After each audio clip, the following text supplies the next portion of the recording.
Hey folks, thank you for coming to the coming civil war over general purpose computing, the sequel to this talk I gave last year at 28C3 in Berlin, the coming war on general purpose computing. In a nutshell, the hypothesis of that talk was that computers and the internet are everywhere. The world is increasingly made of computers. We used to have separate categories of devices. We had, washing machines and VCRs and phones and cars, and now we just have computers in different boxes. A car is just a computer that we put our body in. A 747 is a flying Solaris box full of SCADA controllers. Hearing aids and pacemakers and other prostheses are just computers that we put inside our body.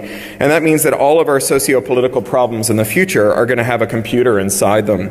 And that means that we'll always, forevermore, have regulators saying, make it so that self-driving cars can't be programmed to drag race, or make it so that bioscale assemblers can't make harmful organisms or restricted compounds, Schedule 1 narcotics.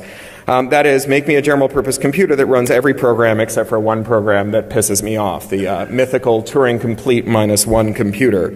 We don't know how to make computers that can run all the programs we can compile except for the one that pisses off a regulator or disrupts a business model or abets a criminal. The closest approximation we have for that device is a computer with spyware on it out of the box.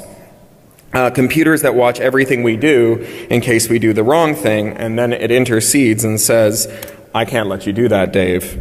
A computer that runs secret programs designed to be hidden from the owner of the device, which the device can't override, which the owner can't override or kill, DRM, in other words. These computers are a bad idea for two significant reasons, or at least two that I can think of. The first one is that they don't solve problems. Breaking DRM is not hard for bad guys. The copyright war's lesson is that DRM is always broken with near immediacy. Because DRM only works if the I can't let you do that, Dave program remains a secret. Once the most sophisticated attackers in the world liberate that secret, it's available to everyone else too. The second reason is that DRM has inherently weak security and makes all of our security overall more weak. Certainty about what software is on your computer is fundamental to good computer security. If you're not allowed to know what software is running on your computer, then you can't make it secure.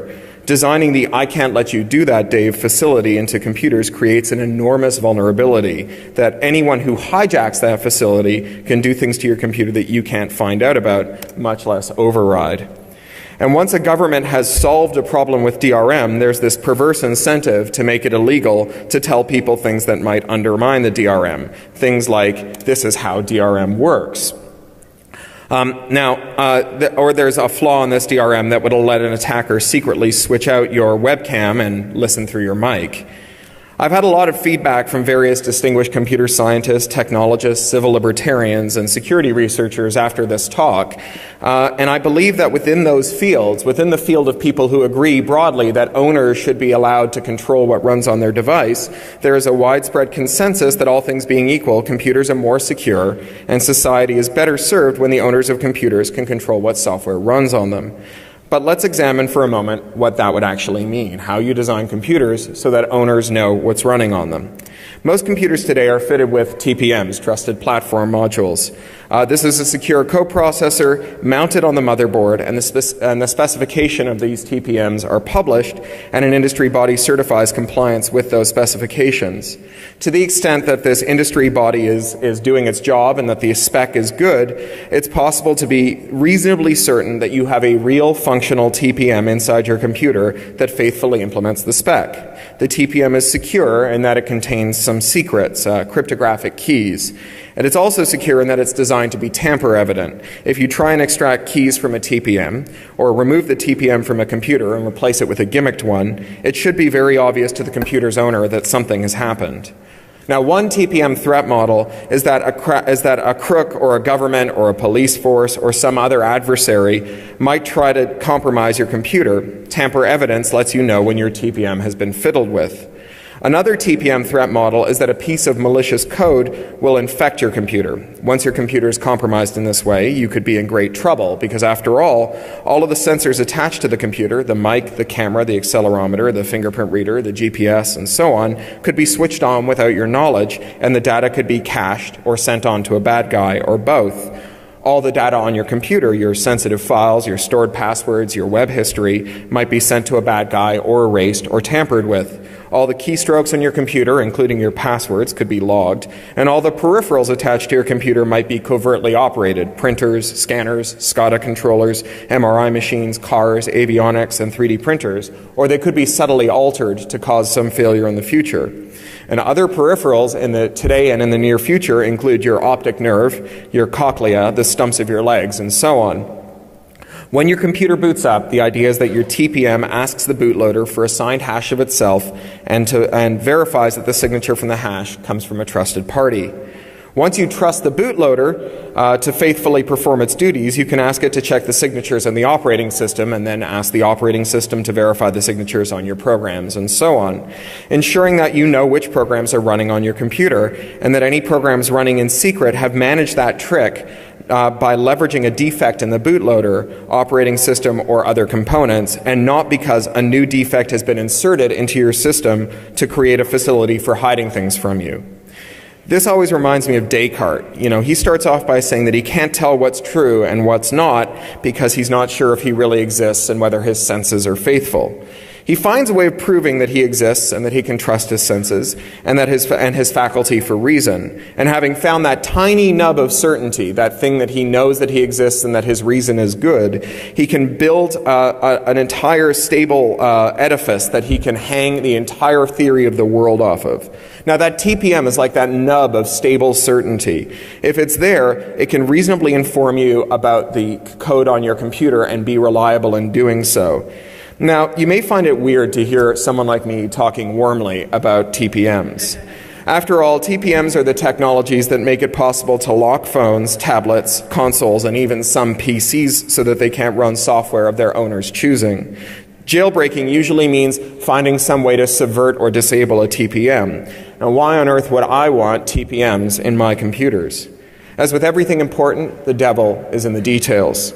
Imagine for a moment two different ways of implementing TPMs. The first is lockdown. In a lockdown scenario, your TPM comes with a set of signing keys that it trusts, and unless your bootloader is signed by a TPM trusted party, you can't run it. And since the bootloader determines what OS launches, you don't get to control your software on your machine. But the second mode is certainty. You tell your TPM which signing keys you trust. So you trust them from Canonical, EFF, ACLU, and WikiLeaks. And it tells you whether or not the bootloaders it can find on your computer have been signed by any of those parties. It can faithfully report the signature on any other bootloaders it finds, and it lets you make up your own goddamn mind about whether you want to trust any or all of the above. Approximately speaking, these two scenarios correspond to the way that iOS and Android work. iOS only lets you run the Apple-approved code. Android lets you tick a box to choose the code that you want. But critically, Android lacks an important facility. It can't do the little bit of crypto work necessary on the software before boot time to tell you whether or not the code you think you're running is actually the code you are running. It's freedom without certainty. Now, in a world where the computers that we're discussing can see you and hear you, where we insert our bodies into them when they fly our planes and drive our cars, where they're surgically implanted inside us, certainty becomes a very big deal. Which is why I like the idea of a TPM, assuming that it's implemented in that certainty mode and not in the lockdown mode. Now, if that's not clear, think of it this way. The war on general-purpose computing is what happens when the control freaks in government and industry demand the ability to remotely control our computers. The defenders against that attack are also control freaks. They're like me, but we happen to believe that the device owners should have control over our computers and not governments or corporations. Both sides want control, but they differ on which side should have control. Now, control requires knowledge. If you want to be sure that songs can only be moved onto an iPod and not off of the iPod needs to know that the instructions being given to it by the PC to which it's tethered are emanating from Apple-originated iTunes and not from something that impersonates iTunes in order to get the iPod to give it access to those files. That's how you accomplish the Roach Motel. Now, if you want to be sure that, if I want to be sure that my PVR won't record watch once video on demand movies that I've just paid for, the PVR manufacturer needs to be able to ensure that the tuner that's receiving the video will only talk to approved devices whose manufacturers have promised to honor the do not record flags in the programs. Now, if I want to be sure that you aren't watching me through my webcam, I need to know I need to know what the drivers are and whether they honor the convention that the little green activity light always comes on when the webcam is running. And if I want to be sure that you aren't capturing my passwords through my keyboard, I need to know that the OS isn't lying when it says that there aren't any software keyloggers on my system. Whether you want to be free or want to enslave, you need to have control and you need to have knowledge. And that's the coming war on general-purpose computers. Now, what I want to investigate today and for the rest of this talk is what happens after we win the war on general-purpose computers, a prospect I call the coming civil war over general-purpose computers. Now, I ask you now to stipulate that we have a victory for the freedom side in the war on general-purpose computing, and that results in computers that lets their owners know what's running on them.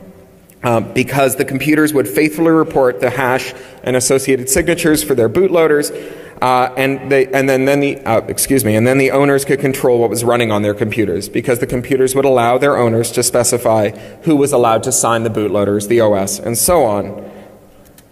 Victory in the war. Now, there are two arguments that we can make for why that would be a good outcome. The first one is the human rights argument. If your world is made of computers, then designing computers to override their owners' decisions has significant human rights implications. Today we worry that the Iranian government might demand import controls on computers so that only those capable of spying on people are operated inside its borders. Tomorrow we might worry about whether or not the British government, notorious control freaks, would demand that when the NHS funds your cochlear implants that they're designed so that they can't hear extremist speech, or that they log it and report it, or both. Now that's the first argument, human rights. The second argument is the property rights argument. Now, we like the doctrine of first sale. It's an important piece of consumer law. It says that once you buy something, it belongs to you, and you should have the freedom to do anything you want with it, even if that hurts the vendor's interests. DRM opponents like me, we like saying if you bought it, you own it. Property rights are an incredibly powerful argument to have on your side, especially in America, where strong property rights enforcement are seen as the foundation of all social remedies. This goes double for Silicon Valley, where you can't swing a cat without hitting a libertarian who believes that the major or only role for government is to enforce property rights and the contracts around them. Which is to say that if you want to win a nerd fight, property rights are a powerful weapon to have in your arsenal. And not just nerd fights, policy fights too. That's why copy fighters hate the term intellectual property, this being a synthetic, ideologically loaded tune popularized in the 1970s as a replacement for regulatory monopolies, which is what we used to call intellectual property. It's a lot easier to convince a government that your property needs defending than that your monopoly isn't big enough or expansive enough. Now, this is where the Civil War part comes in. Human rights and property rights both demand that computers not be designed for remote control from governments and corporations and so on. That is, that owners should be allowed to specify what OS they're going to run, to freely choose the nub of certainty from which they will suspend the scaffold of their computer's security. Remember that security is relative. You are secured from attacks on your ability to freely use your music if you can control your computing environment, which erodes the music industry's security to charge rent on a use-by-use basis for your purchased music. If you get to choose the nub from which the scaffold will dangle, you get control and the power to secure yourself against attackers. If the Recording Industry Association of America or the government or Monsanto get to choose the nub, they get to control and they get the power to secure themselves against you.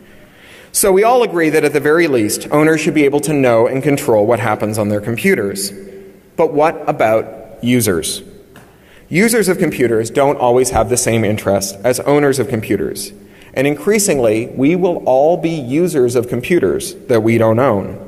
Now, where you come down on the conflicts between owners and users of computers will end up being one of the most meaningful ideological questions in technology's history.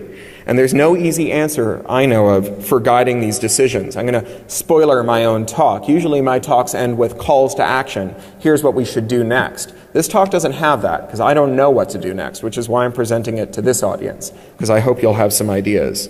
Now let's start with a position we'll call property maximalism. If it's my computer, I should have the absolute right to dictate the terms of use to anyone who wants to use it. If you don't like my terms, don't use my computer, find someone else's. Now how would that work in practice? We'd use some combination of initialization routine, tamper evidence, law, and physical control. For example, when you turn on your computer for the first time, you might initialize a good secret password, possibly signed by your private key. Now, without that key or password, no one is allowed to change the list of trusted parties from which your computer's TPM will accept bootloaders.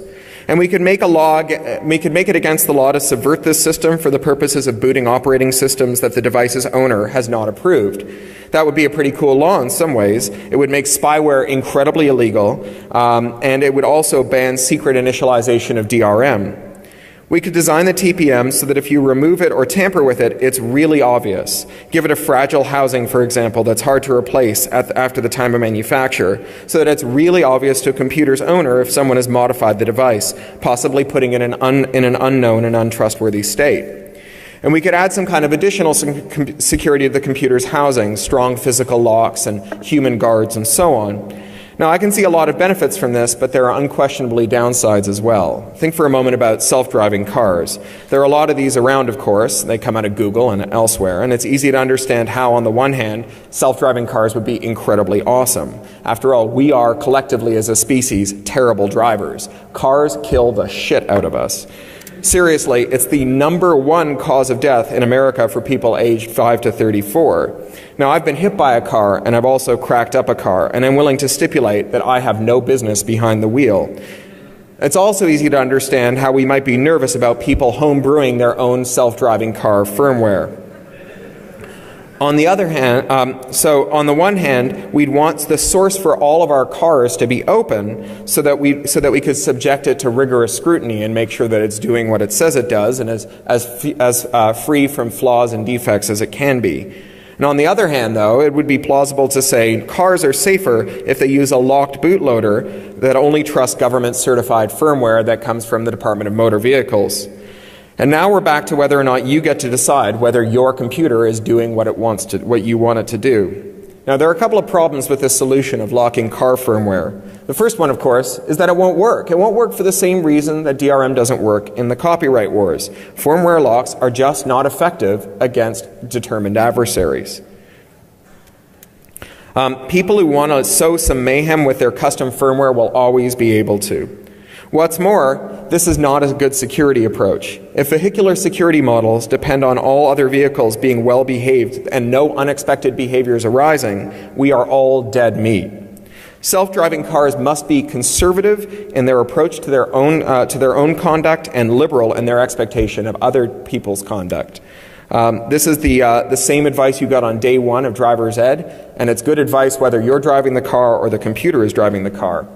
But there's another problem with it. It's a wider social problem, and it's that this solution of locking car firmware invites some very sticky and ugly parallels. Remember the old days when we talked about the information superhighway, and you heard lots of people from the record and movie industry talking about driver's licenses for the information superhighway? If we can justify securing our physical roads by demanding that the state or a state-like entity gets to certify the firmware of the devices that cruise on its lanes, how could we articulate a policy explaining why the devices on our equally vital metaphorical roads with comparable firmware locks for PCs, tablets, and other devices should not be controlled by the government as well? After all, the general purpose network means that MRIs, spaceships, air traffic control systems, and so on all share a single information superhighway with Game Boys, Arduino-linked fart machines, and dodgy voyeur cams sold by spammers who make them in the Pearl River Delta. And consider avionics and power station automation. This is an even trickier one. If the FAA mandates a certain firmware for 747s, it's probably going to want those 747s designed so that only the FAA can choose what bootloader runs on the 747. And just as the Nuclear Regulatory Commission, and just in the same way that the Nuclear Regulatory Commission will want the final say on the firmware for your reactor pile.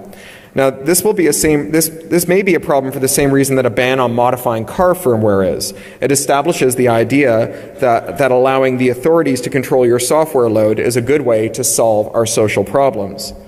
But it may be that airplanes and nukes are already so regulated that an additional layer of software regulation wouldn't leak out into other areas of daily life. Nukes and planes are subject to an extraordinary amount of no-notice inspection and reporting requirements that are genuinely unique to their circumstances. But there's a bigger problem with this owner-control market. What about the people who only use computers and not the people who own computers? This is not a group of people whom the IT industry has a lot of sympathy for on the whole. An enormous amount of energy has been devoted to stopping non-owning users from inadvertently breaking the computers they're using by downloading menu bars, typing random shit they find on the internet into their terminals, plugging in malware-infected USB devices, disabling the firewall, installing plugins, adding repositories, adding certificates to the machine's or browser's trust root, punching holes in the network perimeter by accident, accidentally connecting networks that are required to remain separate, such as the sensitive internal network and the untrusted external network, and to stop users from deliberately doing bad things like installing keyloggers and spyware to attack future users, misappropriating secrets, snooping on the network traffic, deliberately breaking their machines, deliberately punching holes in the network perimeter, deliberately disabling the firewall, and deliberately interconnecting networks that are supposed to remain separate. There's a kind of symmetry here. DRM and its cousins are deployed by people who believe that you can't and shouldn't be trusted to set policy on the computer that you own. If systems are deployed by IT systems are deployed by computer owners who believe that computer users can't be trusted to set policy on the computers they use. As a former systems administrator and CIO, I'm not going to pretend that users aren't a challenge. But I think that there are good reasons to treat users as having rights to set policy on the computers that they don't own. I want to start with an easy one, that what I think of as the simple one, which is the business case. Because human rights are always harder to explain than profit. In America, of course, money talks and bullshit walks. When we demand freedom for owners, we do so for a lot of reasons. But one important one is that computer programmers can't anticipate all of the contingencies that their code might run up against. That when the computer says yes, you might still need to say no. And when the computer says no, you, the owner, might still need to say yes. The idea that owners possess local situational awareness that cannot be perfectly captured in any number of nested if-then statements. This is where communism and libertarianism ironically converge. Now this guy, Friedrich Hayek, who's kind of the archduke of capitalist thought, believed that expertise was diffuse and that you were more likely to find the situational awareness necessary for good decision making very close to the decision itself. Devolution gives better results than centralization. And then there's this guy. Marx believed that in the legitimacy of workers' claims over their working environment, saying that the contribution of labor was just as important as the contribution of capital, and demanded that workers be treated as the rightful owners of their workplace with the power to set policy there. For totally opposite reasons, both of these guys believed that the people at the coalface should be given as much power as possible. The death of mainframes was attended by an awful lot of concern over users and what they might do in the enterprise. In those days, users were even more constrained than they are today. They could only see the screens that the mainframe let them see and only undertake the operations that the mainframe let them undertake. When the PC and VisiCalc and Lotus 123 appeared, employees actually risked being fired by bringing these machines into the office or bringing home office data to use on these machines, because they had a computing need that couldn't be met within the constraints set by their company and its IT department, and because they didn't think that the legitimacy of their needs would be recognized. The standard response to any such request is usually, our regulatory compliance prohibits you from computing the way that you need to do your job, or if you do your job that way, we won't be able to make sure that you've done it right, or you only think that you want to do your job that way, or it's impossible to make computers do what you think that you need them to do, or simply our corporate policy prohibits this. Now, some or all of these reasons might be true, though often they aren't. And even when they are true, they're the kind of soft truths that we give bright young geeks millions of dollars in venture capital to falsify, while middle-aged administrative assistants get written up by HR for trying to do the same thing. The personal computer arrived in the enterprise through the back door, over the objections of IT, without the knowledge of management, at the risk of censure and termination, and it made the companies that fought it billions, trillions. The reason that giving workers more powerful, more flexible tools was good for their companies is that people are generally smart and they generally want to do their jobs. And because they all know stuff that their bosses don't know. As an owner, you don't want the devices you buy locked because you might want to do something that the designer didn't anticipate. And employees don't want the devices they use all day locked because they might want to do something that the IT department didn't anticipate. This is the soul of Hayekism and of the free market, that we're smarter at the edge than we are in the middle. Now, the business world pays a lot of lip service to Hayek's 1940s ideas about free markets. But when it comes to freedom within the companies that they run, they're stuck a good 50 years earlier, mired in the ideology of a guy named Frederick Winslow Taylor and his scientific management. Now, he had the idea that workers were just particularly unreliable kinds of machines whose movements and actions should be scripted and constrained by all-knowing management consultants who would work with the equally wise company bosses to determine the one true way to do their job best. In other words, the ideology that let Toyota cream Detroit's Big Three during the car wars in the 1980s. So, letting enterprise users do stuff that they think will allow them to make more money for their companies sometimes makes their companies more money. And also, scientific management is about as scientific as trepanation, or Myers-Briggs tests. The business case for user rights is a good one, but I really just wanted to get it out of the way so that I could get down to the real meat of this talk. The human rights dimension of user rights. Now, this may seem a little weird on its face, but bear with me. This is a guy named Hugh Hare. Earlier this year, I saw a talk by him. He's the director of the biomechatronics group at the MIT Media Lab. Some of you have probably seen him do a talk. He's got some TED Talks on YouTube. It's electrifying. Now, he starts out by showing a bunch of slides of cool prostheses that they're building in the lab, legs and feet and hands and arms. Each a device that uses, even this device, they use focused magnetism to suppress activity in the brains of people with untreatable severe depression to an amazing effect. And then he shows this slide. This is a slide of him climbing a mountain, and you can see that he's buff and he's clinging to the rocks like a gecko, and it's pretty awesome. And then you see the whole slide. He doesn't have any legs. He's just got these cool mountain climbing prostheses. He looks down at the audience from where he's been standing and walking around on the stage the whole time, and he says, "Oh yeah, didn't I mention that? I'm robot from the knee down." And he pulls up his trousers. And then he proceeds to run up and down the stage like a mountain goat. It's one of the most amazing things you've ever seen. Now, the first question, when I saw him speak, the first question anybody asked was, how much do these cost? And he named a price that would buy you a nice brownstone in central Manhattan or a terraced Victorian in Zone 1 in London. So the second question anyone asked was, well, who's going to be able to afford these? And he answered, why, everyone, of course. If you have to choose between a 40-year mortgage or legs, you'll choose the legs every time. Which is all by way of asking you to consider the possibility that there are going to be people, potentially a lot of people, potentially you, who are users of computers that they don't own, where those computers are going to be part of their bodies. Now, I think most of the technology world can understand why you, as the owner of your cochlear implants, should be legally allowed to choose what firmware runs on them. After all, when you own a device that is surgically implanted in your skull, it makes a lot of sense to give you the freedom to choose your software vendor. Maybe the company that made your implant had the very best signal processing algorithm when they were inserted into your head. But what happens when a competitor gets a superior algorithm next year? Should you be doomed to inferior hearing for the rest of your life or for the life of that competitor's patent? This is a problem that can't be overcome by mere code escrow and publication. That's the sort of thing that would protect you if the company that made your ears went bankrupt. You need to have the freedom to choose. Code publication won't do it. That code publication only protects you from sloppy or sneaky code that lets bad guys do bad things to your hearing.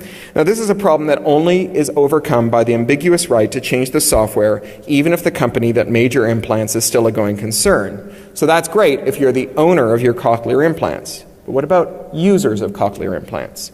Consider the following scenarios. Say you're the minor child of deeply religious parents who pay for your cochlear implants, and they ask for the software that makes it impossible for you to hear blasphemy. Do you have the right to change your software load? Or you're broke, and a commercial company wants to sell you ad-supported implants that listen in on your conversations and insert contextual ads that trigger discussions about the brands that you love.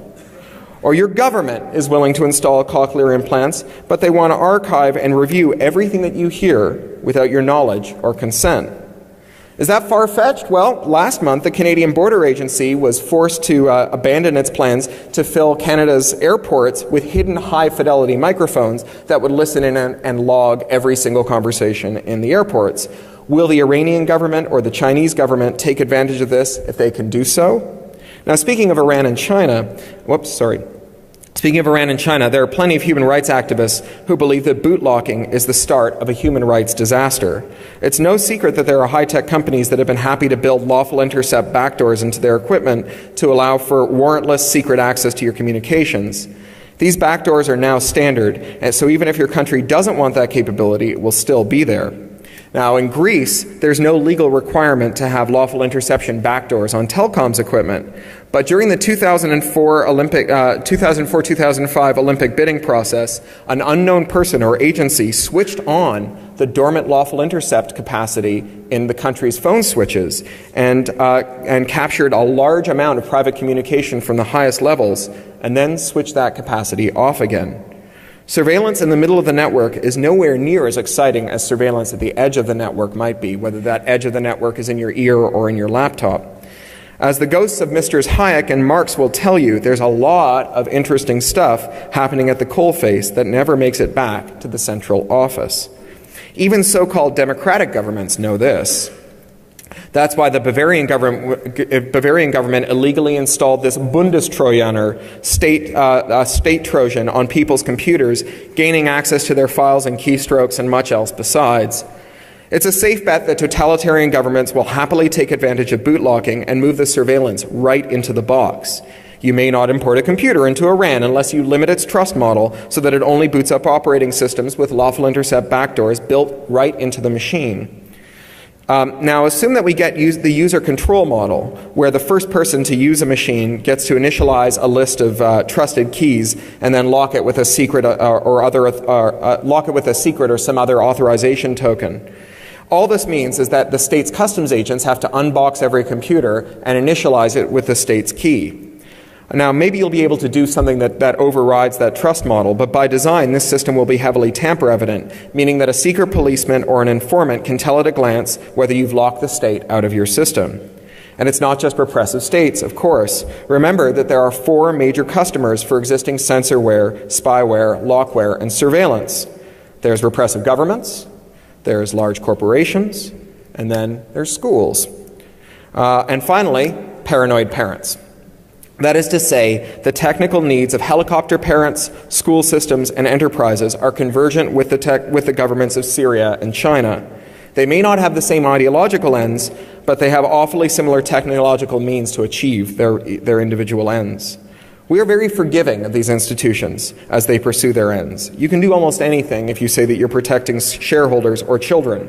For example, you may remember that there was widespread indignation from all sides when it was revealed that some companies were requiring prospective employees to hand over their Facebook login credentials as a condition of employment.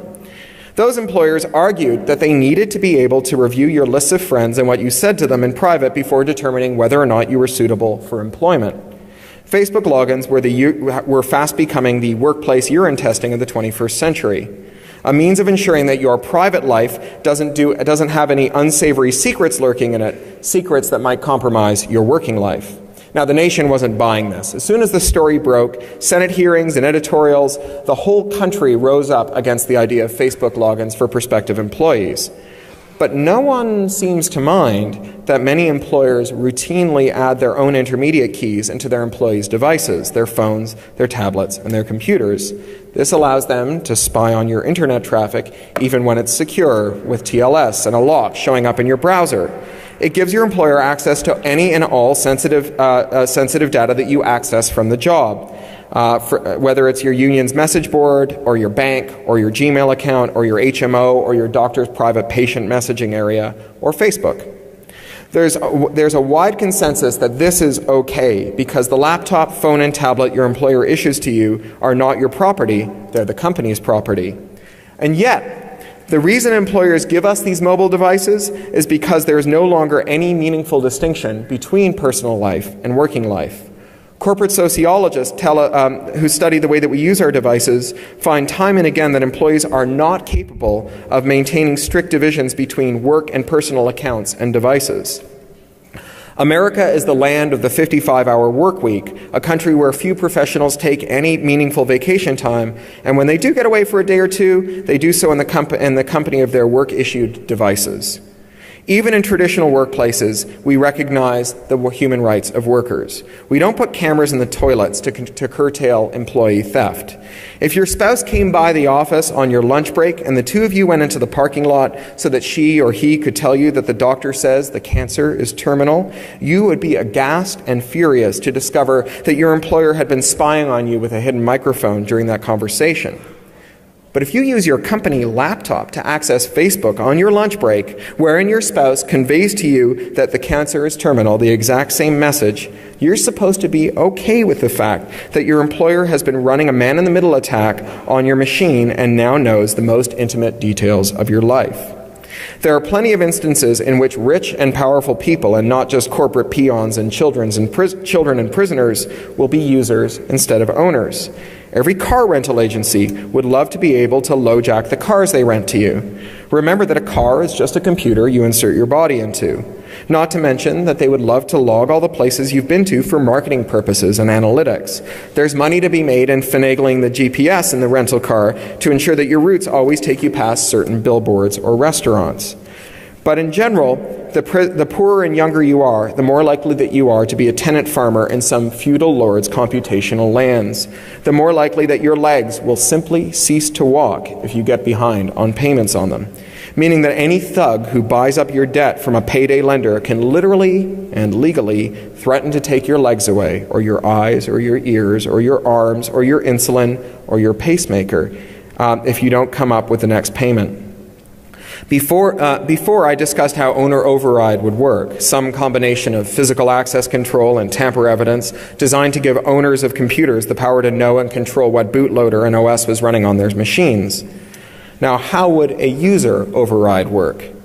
I think effective user override would have to leave the underlying computer intact, so that when the owner took it back, she could be sure that it was in the state that she believed it to be in. In other words, we need to protect users from owners and owners from users. Here's one model for it, and I say that saying that with the free stipulation that I'm not a cryptographer and not a security expert, in the hopes that some of you will tell me how I'm wrong and how to improve on this idea. Now imagine that there's a bootloader that can reliably and accurately report on the kernels and OSs it finds on the drive. This is a prerequisite for any of these control situations, whether it's the government or corporations controlling how you use your computer, you controlling how you use your computer, or users controlling how they use the computers they use. So one way or another, I believe that we're going to end up with this in our systems. Now, give the bootloader the power to suspend any running OS to disk, encrypting all its threads and parking them. And then the power to select another OS from the network or from some external drive. So I walk into an internet cafe and there's an OS running that I can verify. I can be sure that this is the bootloader that I think it is, and and I can see right away that it has a lawful interception backdoor for the police. It stores all my keystrokes, all my files, and all my screens in an encrypted blob that the state can decrypt. Now, say I'm an attorney or a doctor or a corporate executive or just a normal human who doesn't like the idea of his private stuff being available to anyone who's friends with a dirty cop who will decrypt that blob for him.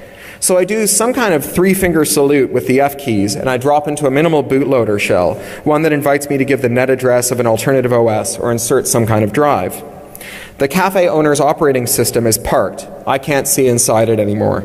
But the bootloader can assure me that it is dormant and not spying on me as the OS fires up. And when it's done, all my working files are trashed, and the bootloader confirms that too. Not just because this keeps the computer's owner from spying on me, but because this keeps me from leaving malware that attacks the user's owner.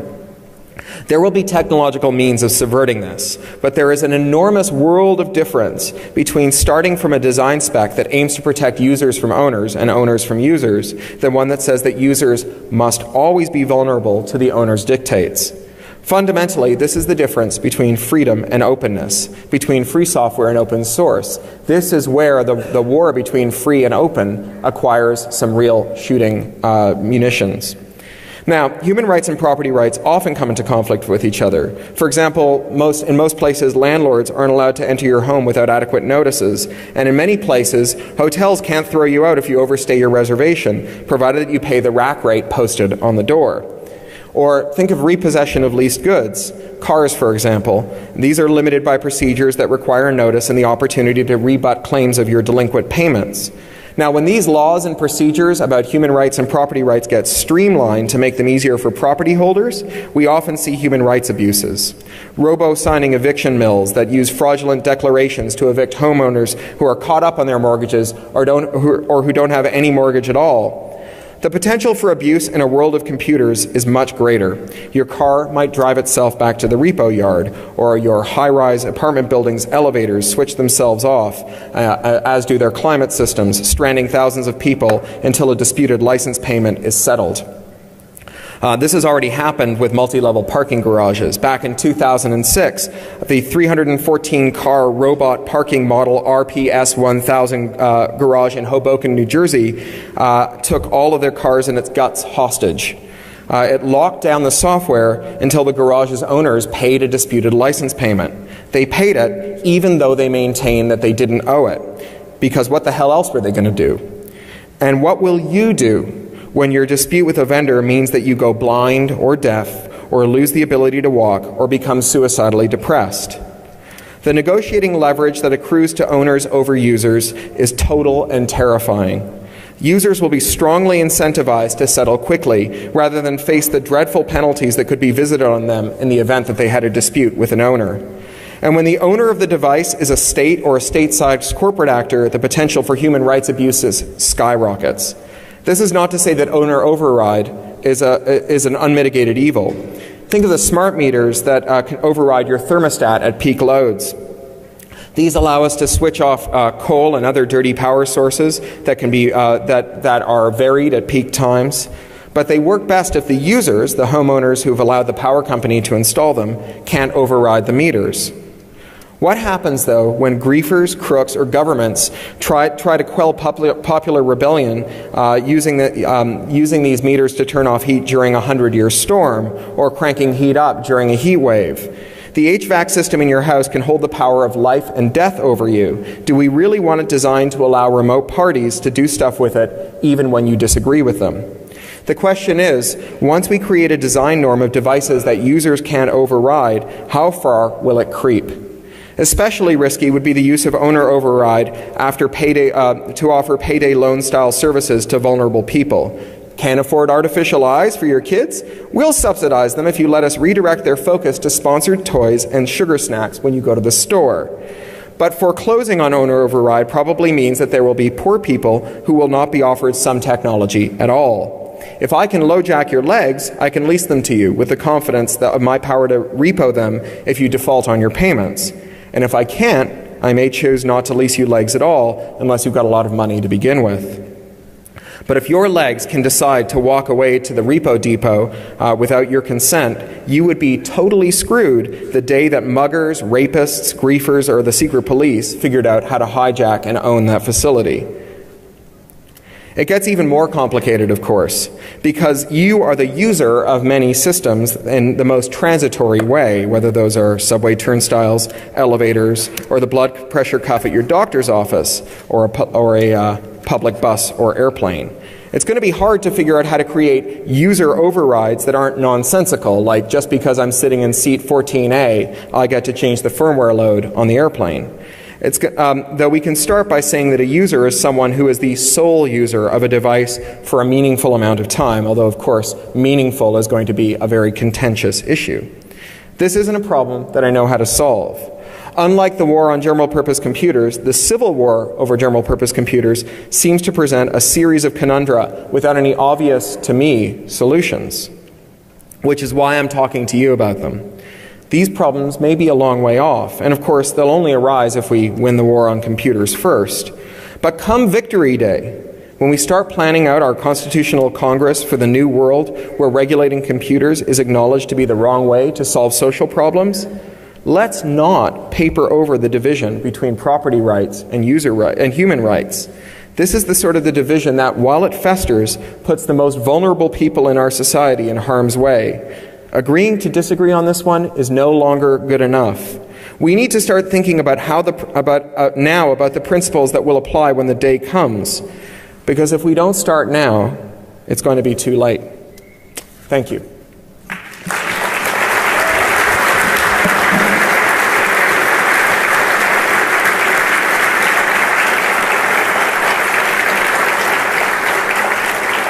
So I reckon we've got about 10 minutes for Q&A. Is that right, goons? Yes? Yeah? 5 minutes?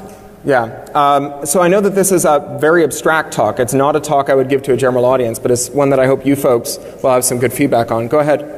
So with lobbyists and stuff, the average citizen is totally disenfranchised. What hope do we have in this war? What hope do we have in the war on general-purpose computing? I think that the hope that we have in the war on general-purpose computing is that we enlist more people to our side just by waiting. Because the number of people for whom computers are not an abstract thing goes up every day, right? It's weird that hackers hate their grandmothers and their mothers a lot. They always use them as examples of clueless people. My mom and my grandmother are both very clued in people, but my grandmother was never into computers. She never saw any reason to do so. She types really fast. She was a secretary, but she didn't see any reason to do so until the day I had a kid. And I live in England and my grandmother lives in Canada, and she knew that if she wanted to see her great-granddaughter, she was going to have to learn to use a computer so that we could Skype. All of a sudden, computers became incredibly important to her, and she learned how to use them like that. Because that's what you do, right? When there's suddenly a reason to use a computer, you figure out how to use a computer.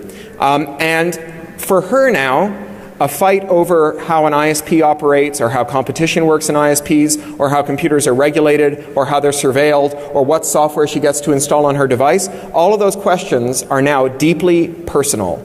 If we can relate any issue about computer policy to her ability to Skype with her great-granddaughter, we can win. We'll get her on side. The number of people for whom the technology per se is not important, but what it does is vital, goes up every single day. And every one of those people are going to be on our side. We just have to hope that things don't get so screwed up between now and when, sort of everybody has the consciousness that this group might have, or that EFF has, of the underlying role of computers in all these other policy areas. But if we can resist that over screwed upness, we'll have an army at our command. So for me, I feel like that's an important fight, and I'm going to keep on fighting it. But I feel like we've all suddenly looked around and we've realized that pretty much everyone agrees that King George is a dick, and it's time for revolution. But we're like, there's this other thing where some of us think property rights is more important than human rights, and some of us think human rights is more important than property rights. Let's agree to disagree on that while we're fighting this war, and maybe we'll just let time sort it out. It'll probably sort itself out.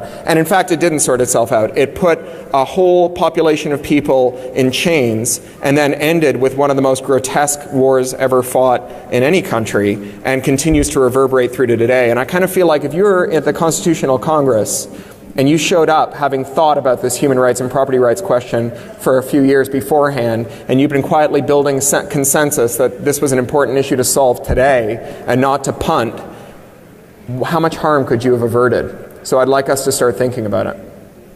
Next question. One more. Okay. Yeah. So since they sort of exposing the department of Facebook launches, how are they the availability of public data over the platforms that are widely available? You get a public information from the API that aren't really that meeting participants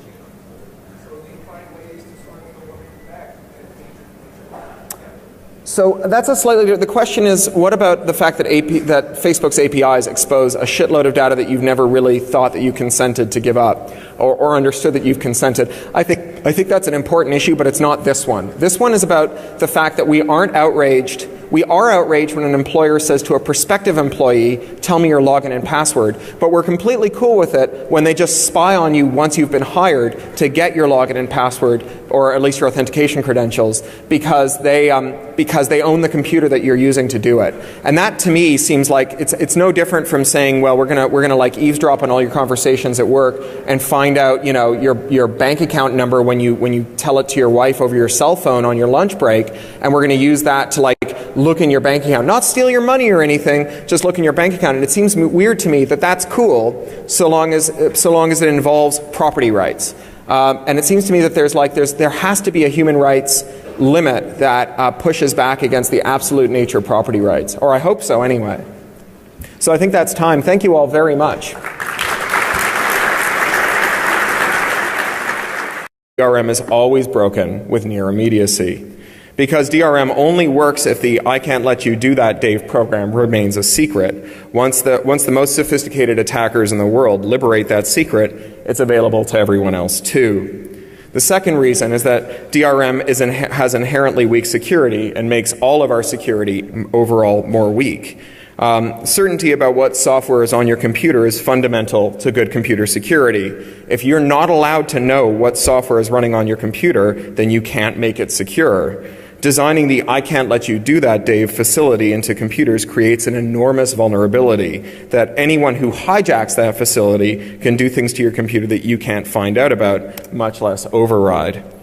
And once a government has solved a problem with DRM, there's this perverse incentive to make it illegal to tell people things that might undermine the DRM. Things like, this is how DRM works.